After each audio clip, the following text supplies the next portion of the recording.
Hi friends, இன்றைக்கும் Deepavali special தாங்க. பாசிப்பருப்பு லட்டு தான் செய்ய போகிறேன். ஈஸியாக செஞ்சிடலாம், டேஸ்ட்டுமே ரொம்ப சூப்பராக இருக்கும்.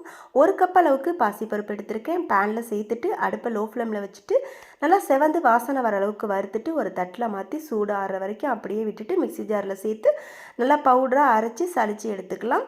இப்போ ஒரு கப் அளவுக்கு ஜீனி கூட 2 ஏலக்காவை சேர்த்து அதையும் பவுடராக அரைச்சி நம்ம ஏற்கனவே அரைச்சி வச்சுருந்த பாசிப்பருப்பு மாவு கூட சேர்த்து நல்லா கலந்து விட்டுட்டு 4 டேபிள் ஸ்பூன் நெய், 10 முந்திரி பருப்பை 4ஆக உடச்சி பொன்னிறமாக வறுத்து நெய் முந்திரி பருப்பு ரெண்டையுமே ரெடி பண்ணி வச்சுருந்த மாவு கூட சேர்த்துட்டு எல்லாத்தையும் ஒன்று போல் நல்லா கலந்து விட்டு பிசைஞ்சு விடணும்.